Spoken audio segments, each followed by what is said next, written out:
ایرمیم لالای نقیب الله است. چی گفتنی داری به هموطنان عزیز؟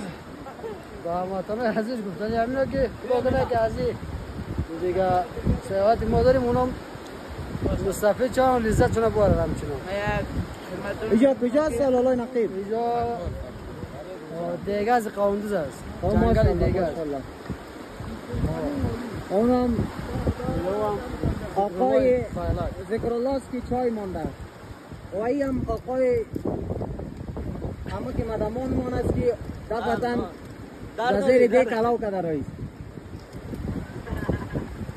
آشپز هم هست همراه محمد امون و همراه نقیب الله محمدی این همه که لطیف مان است که همینجا قرار استاد است. همه که عارف چی گفتنی داری با مردمی که را بیننده است؟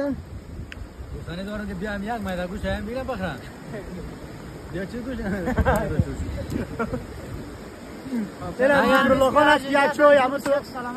این آقای اکرم نورانی است که ماشاءالله بسیار شخصیت متبخر. آقای محمد اکرم نورانی صاحب و این بیننده هایی که من شما را در این مکان بیننده هستند و مشاهده میکنند چی گفتنی داری؟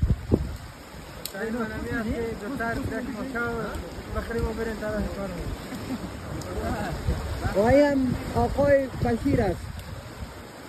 میبینیم که پیاز پوست کده رایسته و هم آقای دایی صاحب است که ماشاءالله یک شخصیت عالی است که گوشت پوست کشیده رایسته. میگه که پوست گوشت حرام است خوردنش. این هم لالای آقای شاجان است که اینم سعی کنیم ماشاءالله یک شخصیت کارکن است. افتخار چاجور این هم آقای راز محمد خان مدنی است.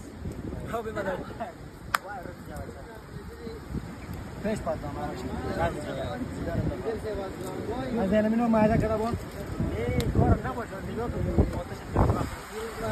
آقای اسلمبای مدیر برنامه است. چی گفتنی داره با هموطنان عزیز ما؟ السلام علیکم و رحمت الله. خدا کنه که همه بیننده ها جور صحت و سلامت باشن. ما با جمع یک از دوستای خوب و عزیز و عالی دوست داشتنی آمدیم در یک مکان خیلی فوق‌العاده و حضرت مکان هم هست جنگل دیگز قاوندوز. یک جای واقعا عالی، دریا، کوه، همه چی.